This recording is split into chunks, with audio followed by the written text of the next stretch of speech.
São Paulo e Corinthians vão se enfrentar no próximo domingo às 11 da manhã no Morumbi pela sexta rodada do Brasileirão. A CBF chegou a oficializar a alteração no horário durante a noite da última terça-feira, o que faria com que o majestoso fosse disputado às 19 horas, mas pouco depois voltou atrás e confirmou o jogo para o período da manhã. A entidade que comanda o futebol no Brasil não justificou nenhuma das alterações e limitou-se apenas em comunicar as duas alterações. Antes de se enfrentar, Corinthians e São Paulo têm desafios nesta quarta-feira. O Corinthians recebe o Fortaleza às 21h30 em Itaquera, enquanto o São Paulo receberá o Atlético Paranaense às 19 horas no Morumbi.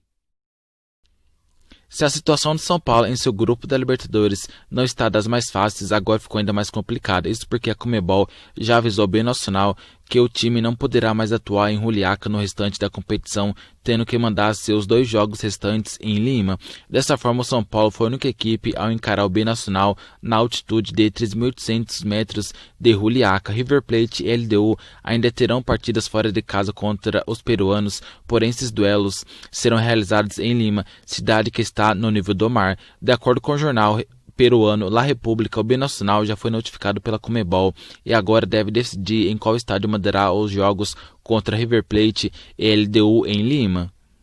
A medida foi tomada pelo fato de Juliaca ainda estar em uma zona crítica em relação à pandemia do coronavírus. Após 2 partidas disputadas, o São Paulo soma 3 pontos, ocupando a segunda colocação do grupo D da Libertadores. O São Paulo volta a campo pela competição continental no dia 17 de setembro contra o River Plate no Morumbi. Pressionado por melhores resultados, Diniz realizou mudanças no time titular na última partida do São Paulo, a vitória por 1-0 sobre o Sport. Dentre as trocas, Igor Gomes cedeu lugar a Gabriel Sara. Percebendo que terá que melhorar de rendimento para recuperar seu espaço no tricolor, o meia passou por situação semelhante na temporada passada.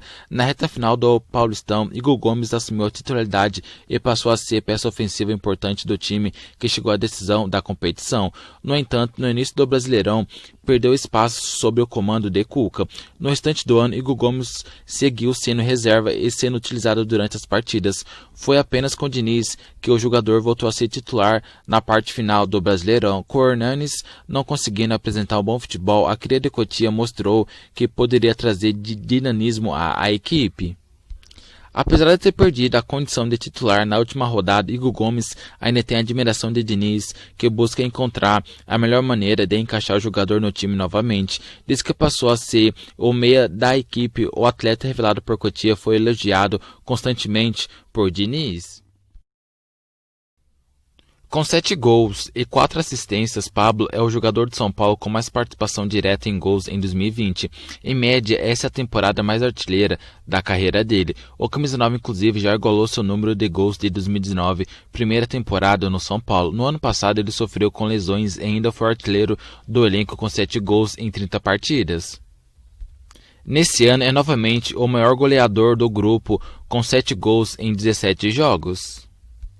Em 2020, Pablo marca um gol a cada 2,4 jogos. Em 2018, temporada em que foi às redes mais vezes, ele marcou 18 gols em 51 partidas pelo Atlético Paranaense, ou seja, demorava 2,8 jogos para fazer um gol.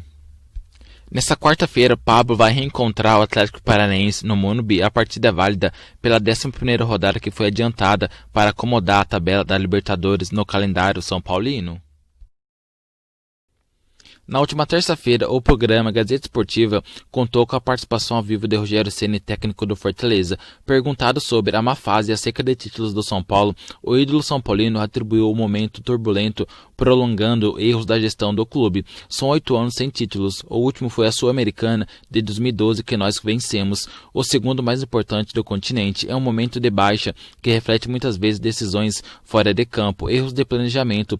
Por todo o carinho que eu tenho pelo São Paulo, com 25 anos que passei pelo clube, quero vê-lo sempre em ótima situação. Venceu agora o Sport, está ocupando a primeira parte da tabela e vai melhorar cada vez mais. 8 anos realmente é muito pesado para uma camisa como a de São Paulo, mas uma hora as coisas se ajeitam, as crises passam, a política acalma, o time ganha tranquilidade para voltar a vencer, disse Ceni.